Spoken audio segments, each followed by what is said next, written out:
Welcome to the Beats from the True Wellness Center. I'm your host, Kelly Kennedy, and the Beats is truly from my heart to yours to help you empower and inspire you to learn how the body actually does work. I am bringing you my friends, my colleagues, the most incredible minds from around the world that I have been able to learn from, and I want to share them all with you. So that's what the Beats is really about, is teaching people what I've been able to learn about how the body works and trying to give that to you in a very simple and practical way to give you things to change your life, because you got this. This is all about you and having the ability to heal your own body from within. And that's really my message, is from my heart to yours. Welcome to the Beats. Welcome to learning how your body works, and welcome to opening your heart. Thank you for joining us today. Thank you for your time and your attention as we focus in on this week's episode of The Beats.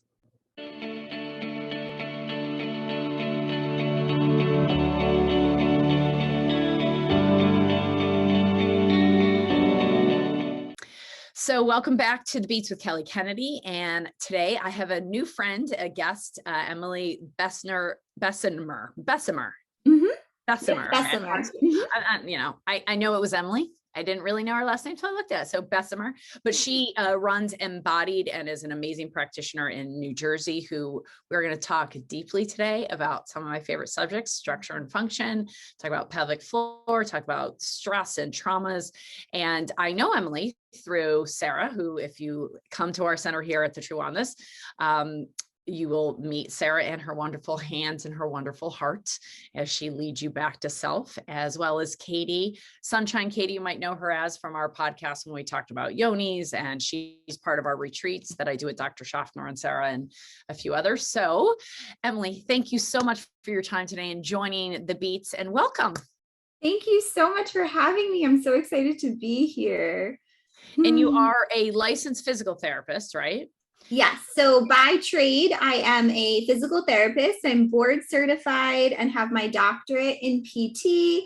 And then I have certifications in lymphatic drainage and pelvic floor therapy. Oh, that's like, I get chills just listening to it, because physical therapists are the ones that are trained in lymph more than any other discipline. I mean, massage therapists get about a minute of it, and not all physical therapists. I mean, they get a little minute of it, but then they can dive down that road. And so I got to know your story. How'd you get to, did you always want to be a physical therapist? How did you get to where you are, Emily? So my story is so funny. I knew I wanted to be in medicine. I knew I wanted to be in health. I wanted to do holistics, but I didn't want to prescribe medication. And I just happened to be at the phase of college where I was like, what do I do now? And I applied to one school and I got in, which is a complicated process in PT world. Like, it doesn't happen that way, but I was like, I'm going to just dabble. So I put applications in various types of colleges, and I happened to get into PT school. And then I get there and I'm the only PT who is non-competitive, does not do sports, has never played a sport in her whole life. And I'm sitting there like, I don't know what I'm doing here, but I'm here now. So we're going to just hang on to this idea. I had been practicing Reiki prior, so I do a lot of energy work, and that was just like where I kind of fit in. They happened to be doing a study at the school I was at with energy work, so I just kind of dove into that topic. And then as school went on, we get, at the end of our time in school, you get one day of like each of these quote unquote special topics. So there was a day of women's health, there was a day of lymphatics, there was a day of cancer care. And that's finally where I was like, oh, this is why I'm here now. I understand. So from that point, you can decide whether or not you want to continue taking more courses, because the only way to really practice in that part is to continue your studies. So I dove right into women's health first, because I had a personal history with pelvic pain and bladder dysfunctions and UTIs. And I took my first class, and since then, knock on wood, I personally have had no pain. And this was what I was supposed to do with the rest of my life. And then lymphatics melded its way in there, because it always does. And here we are. I'm so grateful and blessed for all of the things that occurred to get me to this point. Oh, Yeah. that's awesome. And Mhm. so you started your own practice right away? You never worked in a clinic or anything? I worked at a hospital system, a small community-based hospital that did not have a pelvic floor program really primarily at that time. And I knew that they needed one. So I helped them develop and grow this program. And then just the insurance-driven world got to be a lot. And the demands of just being in a hospital system were really challenging. So then I decided I wanted to do more energy work and integrate more of the things that I love all together. And that's how I opened EmBodied. That's awesome. Yeah. Well, I want to take a step back because not everybody that listens in our community understands what pelvic floor syndrome is, pelvic floor pain. And I have no idea what the statistics are. And when I got into this industry, chronic illness, chronic pain, I didn't have pelvic floor pain. Yeah. I had ovarian cysts, but I didn't have what I would call pelvic floor pain. And I didn't know what that was until I remember the first client that came in and said, oh, I have pelvic floor. I forget what the syndrome is or disorder or something. And I was like, what the heck's that? And I looked it up and then I started to research. I was like, holy cow, this plagues way more people than I would expect. So many people, more than they even realize, because a lot of the symptoms of pelvic floor dysfunction get misdiagnosed as chronic UTIs. So then they think that they're taking these antibiotics and they're going to make it's just a whole vicious cycle. So the pelvic floor is the group of muscles that sits at the base of our spine. So they're what you're actually sitting on. For women who've given birth or have been pregnant, you're very aware of it because where they have any tearing or episiotomies can be right at that point in the middle of between the vagina and the anus. But that muscle group is responsible for supporting all of our organs. They're also where all of the nerves and lymphatic vessels pass through on our way to the legs. So the inguinal lymph nodes, everything that's in that pelvic bowl can be affected by these muscle systems that sit there. And some diagnoses that get thrown around, which I was watching, I was rewatching Sex and the City because they put the new season out. And in the old episodes, Charlotte has something called vulvodynia, and that is a pelvic floor dysfunction, which is a muscle pain or pain with insertion during intercourse, pain during periods, endometriosis, all kind of fall into that muscle group between your sit bones. Mm-hmm. So I have to grab a book. I've never done this before, but I have a vision and I want to share this with the audience because I think it'll help them. Please do. And it shows the nerve plexus that's down. Oh, yeah. I think that most people don't realize, much like we're going to talk about the jaw, that there's the nerves is how we communicate. Well, the nerves communicate through light, back it up a step, but the nerves is the communication factor throughout the whole body. And I don't think people, now this is showing a female anatomy, but yes, have the same nerve plexus. They just don't have the ovaries. But this is the nerve plexus, and there's musculature around there. But these nerves, like they extend all the way down your legs and all the way up into your abdomen. Yeah. So when you have a tear in a muscle or something, like she said, with episiotomy, or you have a hernia scar, or you have anything that could contribute emotion stuff, and we're going to get into that. But I want you to understand that essentially, if it's below your rib cage down, consider pelvic floor. Yeah, because the nerve bundles in here, if they get disrupted, if they get fascia tensins or lymphatic, it can literally affect anything.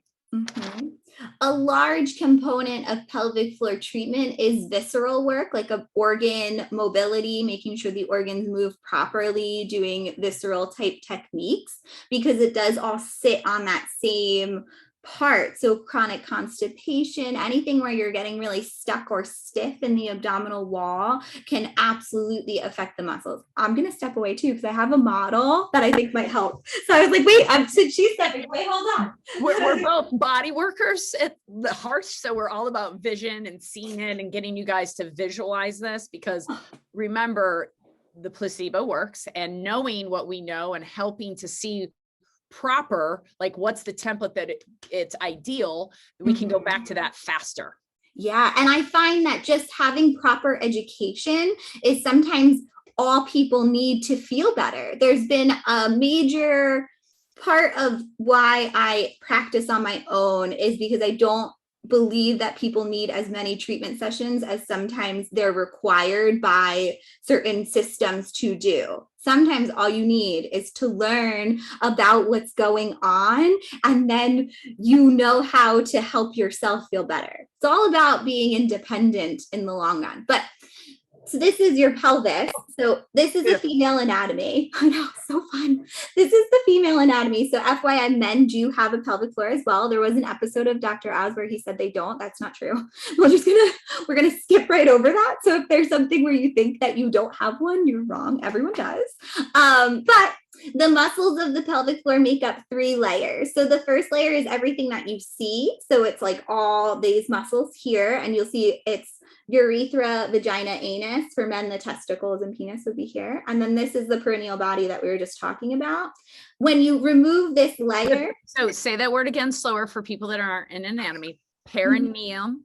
Perineum, or perineal body, is this muscle here. And if you do Joe Dispenza's work, you're very familiar with your perineum, because he talks about it all the time, because that's where your base chakra is, or your base energy center, depending. We're not going to be into religion here, so go ahead. All the things. So now if you remove this layer, directly underneath are sphincters that close off the urethra, vagina and anus. And a sphincter is a round musculature that closes and opens, and dilates.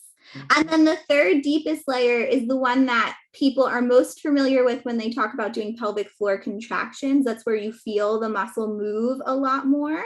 And that's this deeper aspect. And when we turn the pelvis over, you'll see inside the tailbone and the sacrum, which is the lowest part of your spine, actually live in these muscles.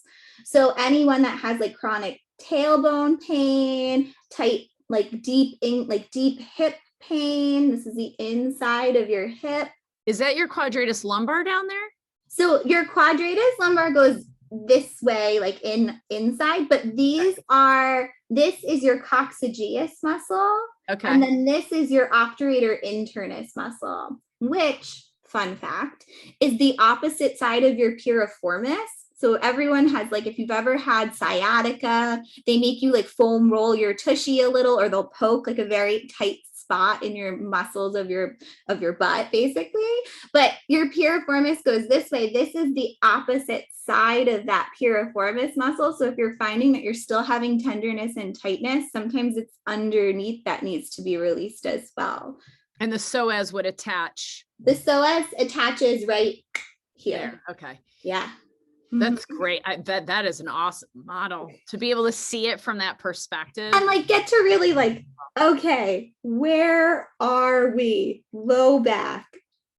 That's amazing. I mean, to really look at the coccyx. So I'm thinking anybody who's fallen, like you said, pregnant women, anybody with chronic low back pain, it's possible that bone is not sitting in those musculatures properly. And like even chronic constipation. So if you're someone who's chronically constipated and you've been doing all of the things, your stool consistency seems to be getting normalized, something else is going on. Sometimes it's because that tailbone's just pulled forward, and that it can restrict the flow of relieving yourself. Right. Wow.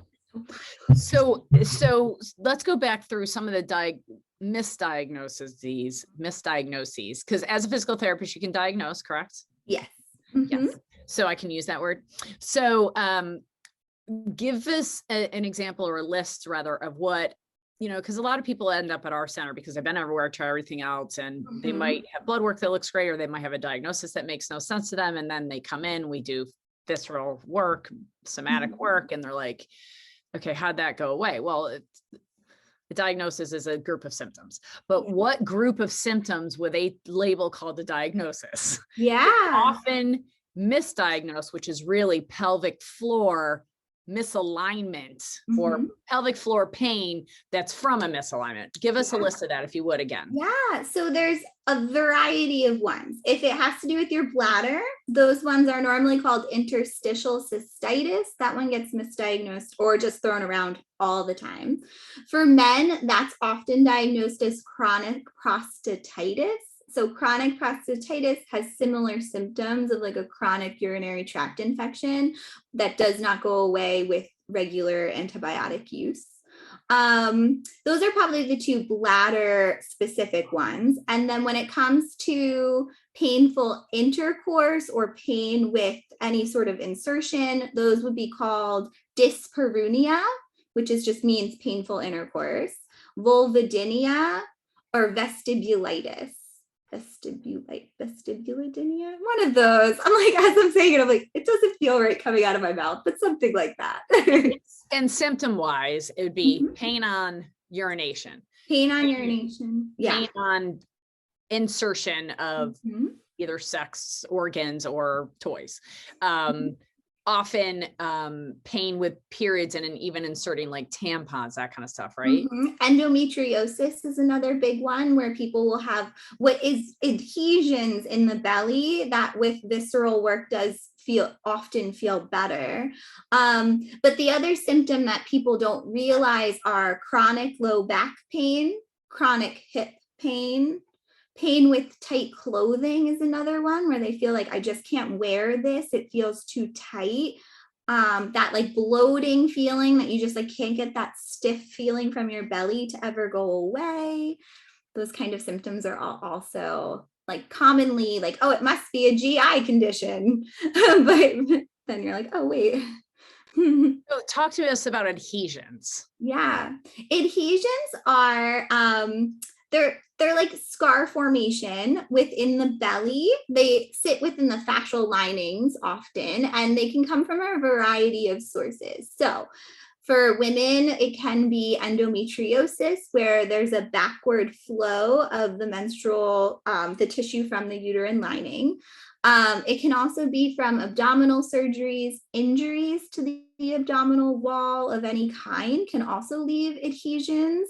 And those adhesions can not only, like they will not only restrict the fascia and the muscle, but they also impede lymphatic, nerve, and blood flow. And when we have restricted nerve, blood flow, and lymph, it causes pain, it causes difficulty with function of organs, it can just make things feel really funky. So I want to give people a visual. And if you haven't watched the Fuzz speech on YouTube by Gil Headley, please go watch it. We'll have another link. We can't because it's owned by YouTube and Gil Headley, we can't embed it, but there's a link down here. Once again, it's on our website. Watch that to get a visual. But the way I think of adhesions and the way I think of the people think that the bones are what determine our, can you talk, you know where I'm going. So go ahead, Emily, take it away, sister. So people think that the bones are where our movement patterns drive from, that is how you are structured, and that is what holds up your structure, and that is what creates you. But the reality is that the fascia and the structures within your fascial lining create who you are and how you move through space. And when that is impeded, the light that moves through your nervous system can't flow the way that it's supposed to flow. And the movement patterns of how things function within your body can't progress forward the way that they're supposed to move, how they're supposed to function, contract, relax, and get throughout the world. And fascia is certainly not, I don't want you to have a misconception that fascia is just these straight lines that go in one direction. Yeah. They're I think the analogy I use the most often, which is kind of weird, but it's taffy. If you have cold taffy, it's really hard and stiff and rigid. And then as you start to soften it, it kind of separates out, and then you can see the strings, but they kind of go in multi directions. From a fascia perspective. So if you think about cellophane, if you look at it under the microscope, for instance, it's all these lines, but they weave in and out, and there's flow, there's no restriction. Whereas an adhesion, a scar, internal or external, is going to now cause a bump in that taffy and a dam, so that flow, blood flow, energy, light cannot move. And we, I kind of did that in the backwards direction, but, and that is such a great, I love that you're that creates our structure. I want people to understand that, we go to chiropractors, which I think is you need to do that. You make sure you don't have subluxations, but we got to stop thinking about the bones and the skeleton as giving our shape and size. It's the fascia. And I think so many people don't know what fascia is, much like they don't know what lymph is. So any other explanation on fascia you got, bring it on. Like to use the analogy of a spider web too, because if you look at a spider web, it's got this beautiful pattern and it's wide and it spreads out and it anchors to points. But then when it catches something like a fly or something gets tangled in it, it starts to knot up. And then it doesn't have that same pattern and form. So some of the techniques that we do help to realign and get that spider web to now no longer pull in and get that twisty kind of stuck look. And then it makes it function and move. And a spider can walk through a spider web, but if it's all tangled, there's nothing to walk through. It's an awesome analogy because it's all about sacred geometry. And if you think about snowflakes, much like a spider web, right? It's got perfect symmetry that you're like, who's the architect there? A good question to land on you. Who's the architect of all this? Because there's perfect symmetry in nature. I'm wearing a pine cone today. I haven't worn this in ages. I wore it the other day and then I put it on today because pine cone is the Fibonacci series. It shows you perfect symmetry, and it's throughout all of nature. And our fascia is like that. And when Emily's speaking of visceral work, she's basically going of internal, in the viscera of the body, in the core of the body, where the organs are suspended in this cobweb, as well as the bones are suspended in the cobweb. And the bones and the organs are floating in the cobweb. And we got to make sure the cobweb is unwound, which is a term in fascia that we use, unwinding, to allow that flow to occur. Please explain anything this is such a great thing for people to understand. Tensegrity, we've talked about a couple times on the podcast, but this is the deepest talk we've had about fascia. So I want to go as deep as you can. Well, so before I get too deep, because I know I will dive in and never come back. My sister is not in medicine at all. She is going to probably die when I tell this story, but we were talking over Thanksgiving dinner about digestion and just chewing and swallowing, and then that role of digestion in the system and how our body and the fascia within our organs and around them help support them so they can properly do the things they're supposed to do. And she turned to me and she looked me straight in the eye and she was like, Emily, I like to think of myself as one big hole and it just goes in and it just comes out. And I was like, I can't. I just okay. But because that's where a lot of people come from, where you can't really visualize where is what and what goes where, the great place to start is to think of your abdominals that within your abdominal cavity lives all of your organs. They are your liver, your stomach, your small intestine, your spleen, your colon. All of them have a place where they're supposed to be. But because we are human and we live lives and do things that are repetitive in ways that our bodies were not meant to be repetitive, they can get pulled and moved and restricted in ways that impede their flow. And the best way everyone has experienced at some point in their life, either getting heartburn or constipation. So you know what impeded flow feels like. As we work to unwind some of that restrictions that your body has created, because naturally, again, we're repeating motions, we're on computers, we're on phones, we're repeating things over and over that are restricting this flow. When you get the unwinding to happen, you have this improvement in movement from your core first. So all of that internal body movement stems from this place of having function within the organs first. Then from there, pelvic floor, the muscles of our pelvic floor are what support underneath all those organs. Our core itself is what creates that ability to have flow. Yeah. It's just so cool. That's awesome. That's why you always start in the abdomen, because you got to get all the organs untwisted. Then you work down to the muscles that are holding all those sit bones in place, which is your pelvis and your sacrum. Pelvis, sacrum. Yep. And then where do you go? So from there, I personally do, I'll check someone's jaw and we'll do lymphatic drainage. So I swear to God, you guys, we've never met before today. I had no idea what your pattern is.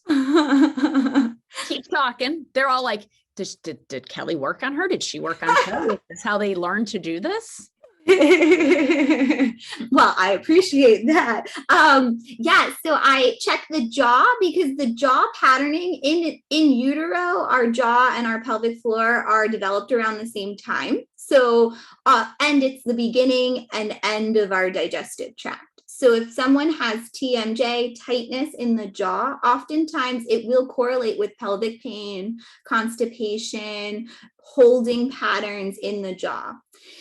It also is really important for us as a society to check in with our jaws and pelvic floor because natural tension builds there with stress and anxiety. So just like everyday stressful situations, a weird dream that you had, when you wake up with that tight sensation in your jaw, it often will correlate with a tightening through the pelvic floor muscles. So we have to work on checking and releasing the bones of the cranium and the jaw before we can say that a person will stay in the state that they're in. And yeah. So let's unpack that a little bit. That was a podcast in and of itself.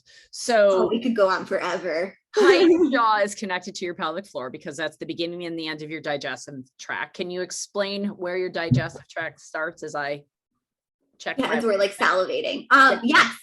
So the jaw and the mouth is where digestion begins. And oftentimes people will skip right over that. They put food in, they swallow, they call it a day. But for the best digestion to occur, there's a salivary enzyme called amylase. I think I'm saying that correct. Yep, you are. That gets released from your salivary glands and it infuses into your food to be able to break down proteins. Our stomach does not have teeth, so chewing and integrating that saliva into the food helps for your belly to be able to properly digest it and then assimilate all those nutrients. So, and then that's, the start there. Yes. And so what you had also mentioned was that emotional stress, daily life living can contribute to a tight jaw. Is that what you said? Yes. Yeah. That also contributes to a tight pelvic floor. And so people are like, oh, I have urinary tract infections, chronic, but let me swallow my smoothies, never chew my food, swallow my Also, it's cold. And it's cold, which is contracting to the lymphatic system in your spleen. And both of us are stressed about that. And then I'm going to try to eat different food. I'm going to look at eating more greens. I'm going to look at detoxifying. I'm going to go down all these roads when the reality is that perhaps I watched something on the news that really stressed me out, or my boss yelled at me, or my kid was a real bear that day, or my husband looked at me the wrong way, or I woke up and just said, wow, it's life day for some reason. And that, how does that contribute? Like what's happening there? Do you have any insight into that? Yeah. So when our body is, especially in the morning, when it's the first thing that you do and your body is put in this state of fight or flight, which is a stress response. So it's fight, flight, or freeze really is like the reality of the stress response. And a reaction to that is to clench and tighten the muscles. The body is less concerned about, living its best life if it's afraid that it's going to be chased by a tiger at any given minute. And we live in a society that bombards us with tigers. There's no bunnies. You're not like, oh, look, cute bunny. It's all tigers. So when you start your day in this state of shock, the tension can occur in the jaw and the pelvis because you're tightening everything up. Pelvis makes sense to me because I use this example. If you were running from something, like you wouldn't want to have to stop and pee. So your body's just like, nope, not the time. You also just don't have time for that if you're in this response. Then to top it with eating something that you're not chewing properly because you're so tense and tight and worried, that doesn't allow that digestion to even start. for you to have a bowel movement, like for bowel movements to happen, you have to chew, because that signals your colon to do what's called peristalsis, which is the movement of the muscle around the colon to have a bowel movement. And to detoxify, you have to poop, like you have to get the toxins out. So to even start that process, chewing is just like the most important thing that we can do for ourselves. And I would imagine, and I've, starting your day off with this thing that makes noise that goes, it's like, I've tried every little sound on my phone. And vibration alone doesn't wake me up. Ask my husband, because he'll be like, your alarm's going off. But I have, I just recently heard about these, and I'm going to order one, an alarm that gently turns light on, so that you're just gently exposed to light. Cause I get up very early to do mindful practice time. I don't even want to call it practice, mindful time. Yeah. Me time. I get up, there it is. I get up in the morning to spend me time. And the sun's not even up typically when I get up. But if I like that gentle light wake up so that the circadian rhythm is beginning, like this is one thing that I just think people don't think about. They're like, oh, I don't watch the news in the morning. I don't do this. Yeah. But if you wake up in the morning and you're starting it off with this loud, obnoxious sound, that is stress to the body. And that's when your list starts, right, ladies? Oh, I got to do this. I got to do that. I got to do that. Blah, blah, blah. I was just thought about this morning as I was lackadaisically walking around the house, hanging with my son, like not really getting ready. And Nina, who's staying with us right now, she was like, we have to leave at like 8 o'clock, right? And I was like, nah, 8:15, because it's 8:45 and I haven't started getting ready yet. And I'm not really interested in it. That is the opposite of Kelly 3 years ago. Yeah. The opposite.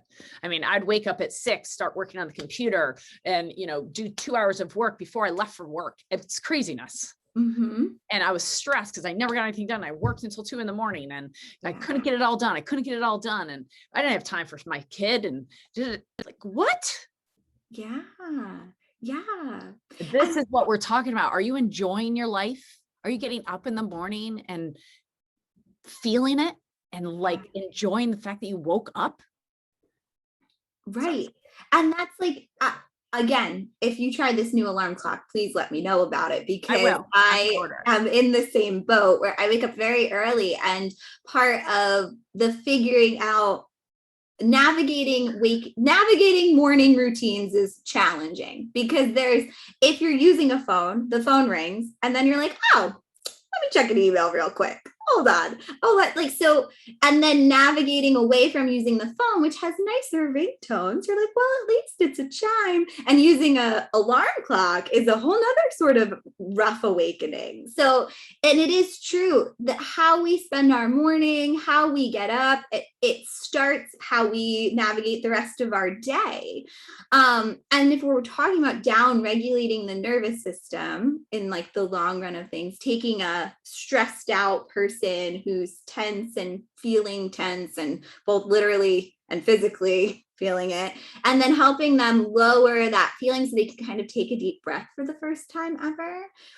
Step one is figuring out how to navigate the morning. How do we do this? So yes, 100%.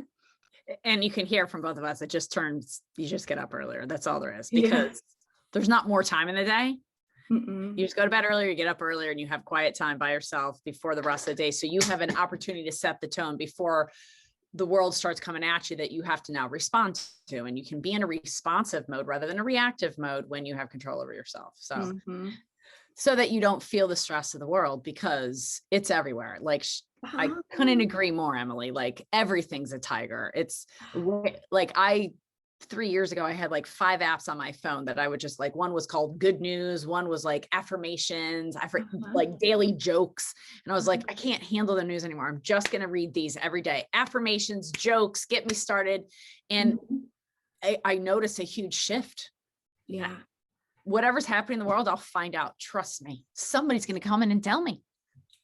And I'm going to be aware. Like, I never know what the weather is. Everybody's like, oh, what the weather is today? And I'm like, when I knew it was 9 degrees outside in Philadelphia today? when I went outside to let my dog out and it took my breath away, which is why I am wearing what I've never worn in the office before, like my coziest, comfiest clothes you could possibly get. Cause I was like, it's 9 degrees out. Yeah. So that was a shock, by the way, to my system. I coughed for a little bit. It was like, oh, today it's cold. I'm going to dress appropriate now that I know that it's cold. I'm not going to plan tomorrow a snowstorm and what I'm going to wear and how I'm going to dress and where I'm going to go. Blah, blah, blah. When it happens, I'll respond. This takes a lot of stress out of our life. Yeah, I am hosting a Reiki training this weekend. I do energy work. So part of that is I do attunements for Reiki, and I'm hosting a training this weekend and it's supposed to snow. And I mean, it's right now it's Thursday. The training is on Saturday. In the future, whenever this gets podcasted, the Reiki training will have happened. Right. But at the time they were texting, emailing, calling on Tuesday. I was like, guys, we don't even know. The weather's never accurate. And if it is this time, we will handle it when it happens. But I'm not going to worry about that right now. Not exactly. Saturday morning. And you might have a B plan, right? Totally. I'm sure you do. And there's no point though to go there yet until you're there. And this is, you know, we kind of got a little, but not totally. It's on the same page. Like our goal is for y'all to not feel stress so that you're not taking it on your jaw and take it in the hip. So then you need to go see a practitioner, help you unwind it. And I mean, even listening to this conversation, you know, I've had conversations with other people. There is a feeling of, oh, right, the pressure is not really there. Like you want to sit and really take in that kind of information because you can feel it in your system. You know, you go from trying to process and coordinate and listen to all this information, and this podcast will be here forever. Like you don't have to remember the psoas anchors where, or this happens here. Like you can look it up later. It's fine. And like all of a sudden your body just goes like, oh, right. Okay. We're right. I can chew my food. That's a great idea. You know, like, and just letting that feeling kind of wash over you. And that does truly play a role in your abdominal, I'm pointing to my stomach, even though you can't see, in your abdominal cavity. Like you feel that energetically soften things. It's not just. Well, I'm not a huge fan of zoos for obvious reasons, right? But I use this analogy nonetheless, because I think it's a good visual for people. So when you walk up to the cage of monkeys and you see that monkey in the corner whose shoulders are up to their ear, they're showing their teeth. They're like, their face is crunched. They're like you said earlier, their muscles are contracted. They're going in. Is that a relaxed monkey? No, that is a stressed monkey ready for attack or feel like they're being attacked and are trying to make themselves smaller. And then you've got maybe the opposite monkey, the cool monkey that's laying there, like chilling out on the branch, you know, their arms are like open, their chest is open. They feel like they're not vulnerable, so they can open their body, and they're maybe eating a banana and they're just chilling out. That's a relaxed monkey. Relax, monkey, relax. Bring your shoulders down off yours. Take a deep breath and just breathe. We're not in a rush. You're right here, right now. Good job. You did it. You're here. Did it. It's so good. Yeah. We just like don't give us ourselves. We give everyone else credit. So like you could walk around and be like, wow, look at her chewing her food. I'm so proud. She ate a salad and chewed it. Or like she cooked a whole meal and like really enjoyed it. And you can see that in other people. But then when we do it, we're like, oh my gosh, I only have 10 minutes. I need to finish this. What's like taking a minute to just be like, whoa, I put the podcast on. Great job. Like that's where healing begins, you know?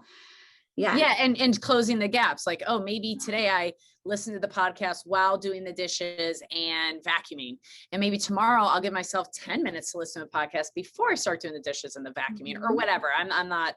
Right. Like those are things that I do, honestly, when I listen to podcasts. Yeah. Because like, it's a zen moment for me, but yeah. Yeah. But the idea of turning the podcast on instead of listening to the news or listening to, you know, some other thing that just upregulates our system is just, I mean, it's amazing. It's an amazing choice and an amazing step in that direction, you know? And you also don't have to have self-development 90% of the time. love Sex in the City, love it. Like I say stuff like that all the time. Like, do you guys think I sit home and like sit in Zazen all day? And then when I, make sure that my person is like making me organic, I would like someday I'll have that person making me all my food. One day I will, but right now it's my husband. I very much appreciate that. He makes the most of it. But, it's like, I like to watch stupid comedies too. I don't watch intense stuff. That's not my thing. I like to laugh. I like to be light. I like to make a joke out of it. Cause lighten up, relax, monkey, relax, monkey. Relax, monkey.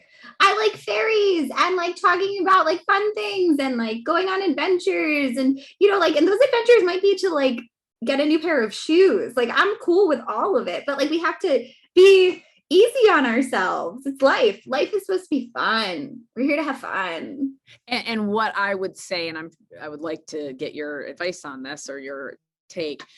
In the clients that I've met that walk in with, I see interstitial cystitis or chronic UTIs, chronic pelvic floor pain issues, as well as I have tight jaw, I have TMJ, I have anxiety, I get headaches. These are the people that have a lot of self-talk. That is chronic stress.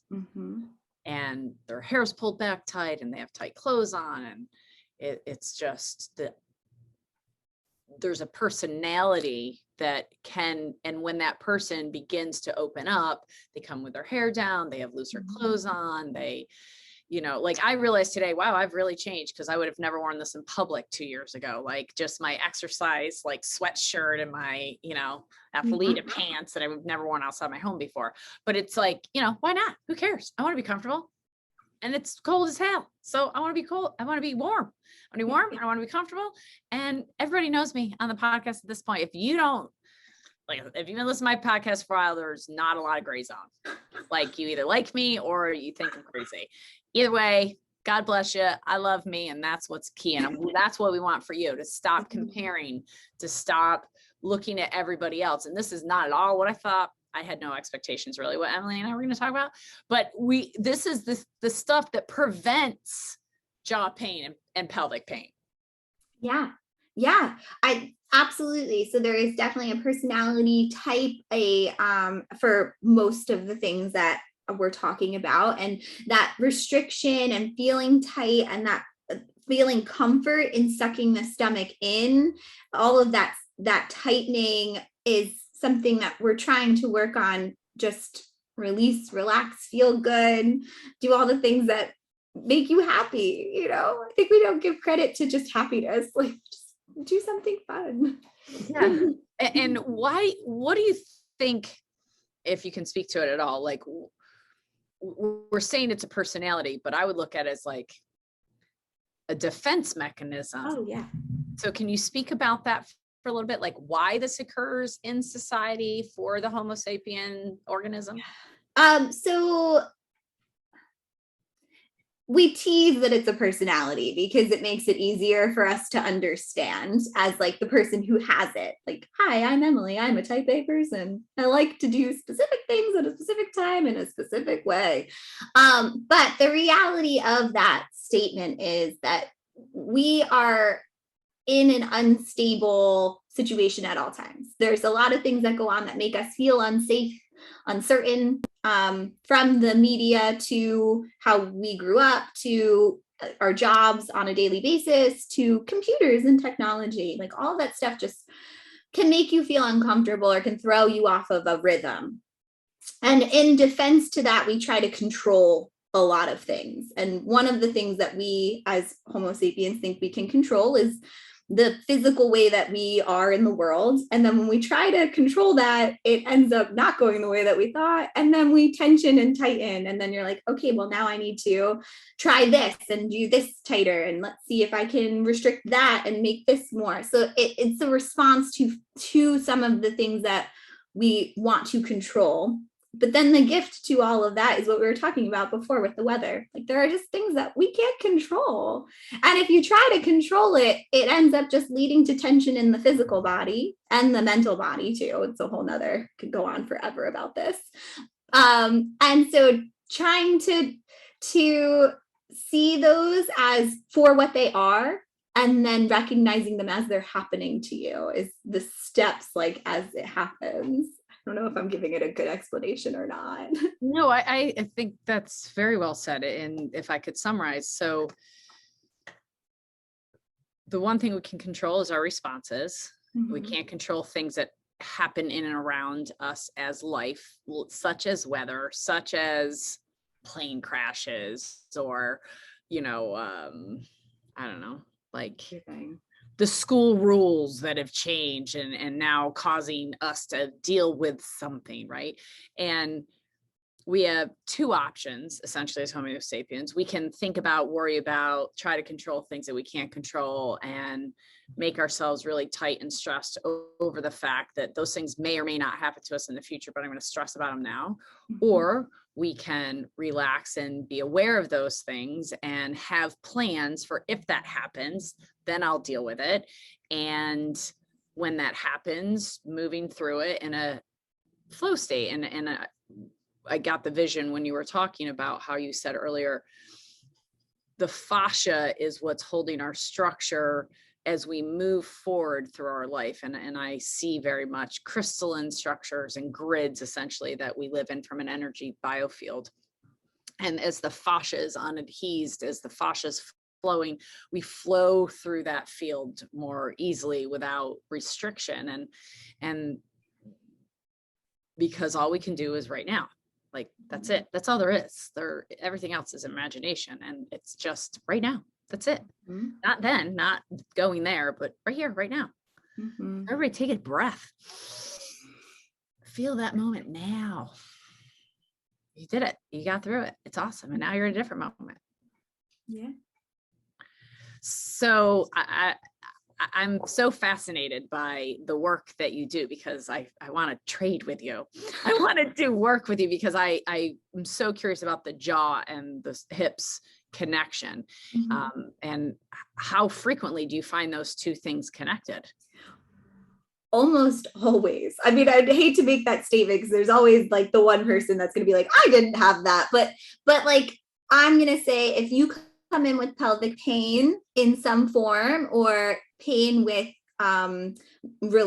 difficulty of relaxing your pelvic floor for various reasons, and you would know that based on difficulty with insertion, chronic constipation, pain with urination. Those are times that you're not able to relax the pelvic floor as much. Almost all of the time there is tension held in the jaw. And it's amazing to people because they never come to see me for that. They're always coming because they're having pain with urination. And one of my questions is, have you ever been diagnosed with TMJ? Do you ever have jaw pain? Have you ever had any dental, mouth, anything? And everyone's always like, I have TMJ. And it always gets me. It's very, very, very common. Very common. And do you find that there's physical causes outside of emotional causes? We've talked a lot about the emotional causes, but are there any physical causes that you see for this anomaly, or not anomaly, for this occurrence? I wish it was an anomaly. I know. I think like my personal opinion, this is not scientifically studied, but my personal opinion is that because there's tensioning through the pelvic floor and it pulls the tailbone in, there's a connection to the jaw from a developmental standpoint. And when you have that kind of tensioning, it just also involves tensing the jaw. And it's a chicken or the egg scenario. Did you start clenching your jaw and like happen to be chewing something really hard, and now you have TMJ and that affected the pelvic floor? And that's from a physical standpoint. It's easier to understand the emotional connection though than any other part of our body, just because we've all been like, whoa, I've been clenching for a really long time. Like, you've had that feeling happen. And so it's hard to distinguish if there's a physical, like if it has been caused by that. But personal opinion is, if you have tensioning through the muscles of the pelvic floor, the way it pulls on your tailbone and the way it pulls on the sacrum will affect the jaw and the cranial bones, just based on anatomy too. Right. And do you find that parasites are ever involved? I don't know much about diagnostics for parasites because that's not something I do in my practice, but I can say I've had a lot of patients come in who see functional doctors who are diagnosed with parasites in various ways. And that has also been a strong contributing factor to the process of the symptoms showing up. Because we always have to remember it's never one thing that causes one thing. There's always multi-causational. And what I am present to, I've read a lot of books, I'm sure you've read as well, like The Body Bears the Burden and, the emotional, I can't remember, the non-emotion code, which is also a great book in that same regard. Another one, Candace Perk, I can't think of the, I can see it, I can't read it, but Candace Perk is the author. But it's all about the connection of the traumas that happen in our life and how it gets held in the body.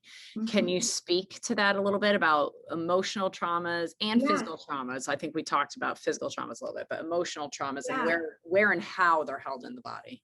So there's a book called The Body Keeps the Score. That's another good one. That's like like very thick book to get through. So if you're not looking to dive into this, it's definitely a lot. But there's some of that information is that when emotionally things happen to us, traumas happen to us all the time. We're humans, we interact with other humans, things happen, stuff goes down.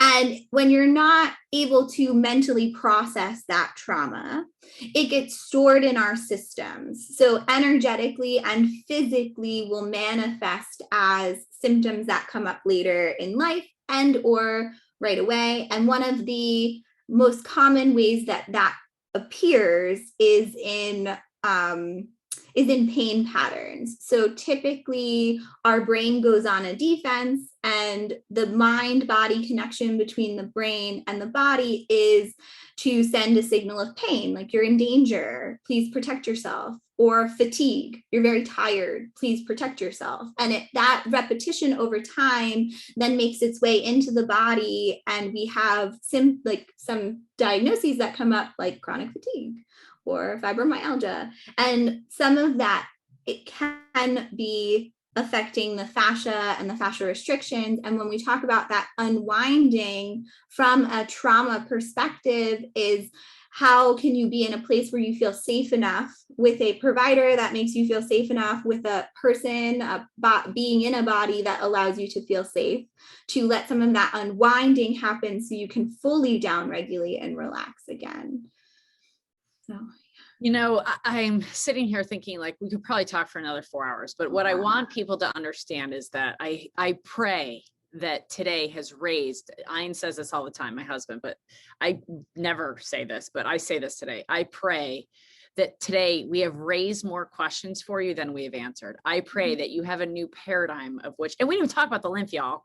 And she can talk about the lymph, and I'm the lymph queen. So like, why did we not get to the lymph? But anything you want to say about the lymph? Speak to the lymph. I love the lymph. It's important. Nobody pays attention to it. We could talk forever about it, but on a very brief, very, very brief, as we move from the jaw and the pelvic floor into the lymphatics are what detox and process everything for you. And you need these restrictions to ease up to let the flow happen. They're passive channels, and that passive channel requires assistance and making sure that you're moving and functioning and eating well, all play a role into our lymphatic system. But gosh, oh man, I could talk forever about lymph.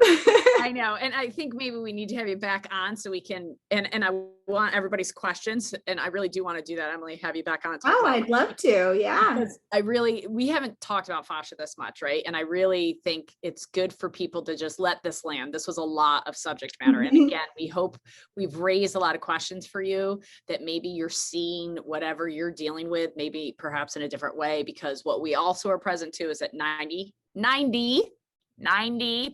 of all illness is emotional. 90% of all illness is emotional. We are vibrational, emotional beings having physical experience. That gets translated into your fascia, and your lymph has to move that shit out. Oh, I swore on my podcast for the first time ever. But the reality is, Emily's like excited. Woo!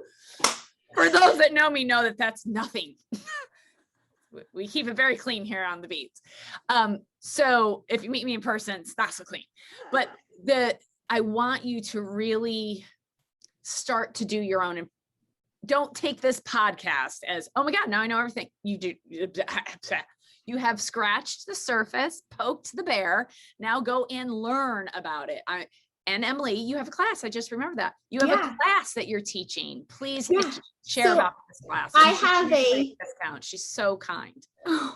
I have a online go at your own pace course that covers pelvic floor anatomy, chakra 1 and 2, root and sacrum, the moon cycle and how it correlates with your body, amongst various other things, pain with intimacy, all of that kind of topics. It's a 9-module class. And in it, there are meditations, yoga flows, all different things to help you integrate the knowledge. Because again, like this podcast, when the information gets too dense, we need to take a little bit of a step back and like move our bodies, take a mental break so that you can properly process everything.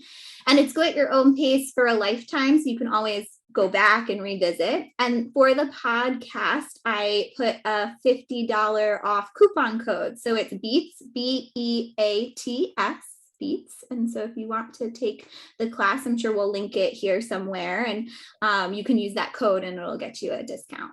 Oh, thank you so much. So that's a good place to start. You can also go to bioregulatory-medicine-institute.online and learn more about pelvic floor. That's your resource for empirical based data. Stop using Google. I'm going to please just stop DuckDuckGo, honestly, as well. And now there's another one that finally we have a salvage, and I don't have the answer right now, but listen to Joe Rogan's last podcast, and he interviewed this guy, was freaking out. Oh my gosh. So anyway, that's a whole nother story. Just, I could get into that one too. Yes. It's all a big web, y'all. It's all a big web. And we are so appreciative of your time today, Emily, but I have one more question before I let you go. So we have 7.6 billion people in the world right now. My goal is to help educate 23 billion, which is essentially 3 generations worth, knowing that this is embodied, right? That this is now, the paradigm has shifted. 3 generations have all this information about flow state and understanding the innate intelligence and all that. That's my dream and my wish to the world. Let's say today I get to give you a microphone and say, okay, Emily, all 7.6 billion people are listening. What's the secret you want them to understand? It doesn't have to necessarily be about health, but the secret to that infamous word, happy.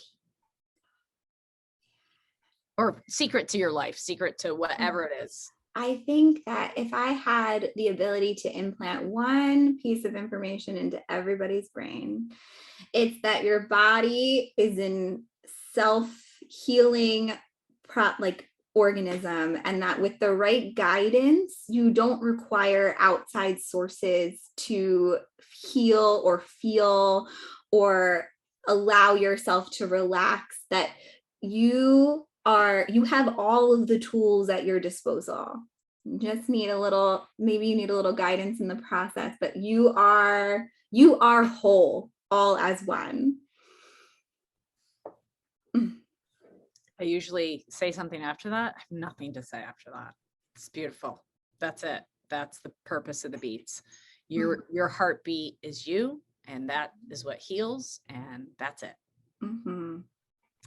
So we are so thankful for everybody's time and your energy and your attention today and your focus. And as Emily said, you can go back and listen to this. You can take her class, do some more information, research in this place. Please make your comments, any questions, because we are going to have Emily back. We're going to talk about lymphatics. And if you would like to find Emily, let's give them your ways to reach out to you at EmBodied in New Jersey. So if you're on the the East Coast of Jersey, is where she's located. So go ahead and give your handles, if you will. Yeah. So if you want to follow me on Instagram, my clinic's Instagram is at EmBodied Physical Therapy. So that's at EmBodied Physical Therapy. And then I have a personal Instagram that's more like energy work and fairies and fun. And that's at Dr. Emily Bessemer. That's at Dr. Emily Bessemer. And those are really where I'm the most active. And if you ever wanted to make an appointment to come see me or have any questions that are more specific, you can call or text our office line. It's 908-783-4187. That's 908-783-4187. And you can text that too. So that's And you have a website? I do have a website. It's www.embodiedphysicaltherapy.com. Awesome. Yeah. Well, thank you so much for your time again. And truly, from our hearts to yours, we send you love and light and energy and unwound fascia to help it all flow. Thank you so much for having me. This was great. Oh, my pleasure. Thank you so much for listening today to this episode of The Beats. And as your host, Kelly Kennedy, truly from my heart to yours, thank you for your time and your attention today. And if this did resonate with you, please do leave some comments. We would love to hear from you. And if this further you think would resonate with somebody that you know, please do go ahead and share that and hit that notification button so you know when The Beats is available to you. We do some live things every once in a while. And watch out for some of our upcoming events. We have a node release class coming up in the local area here in Pennsylvania. Ian has a walk coming up, so you can check out some information on our website, the True Wellness Center, about all the details about those upcoming events. And as always, we pray that this information today was not only foundational, but raised some questions for you and helped you be empowered to take actionable, profound steps toward regeneration, because your body is the only thing that heals. And that is our message here on The Beats. Thanks again for listening and for sharing. Have a great day.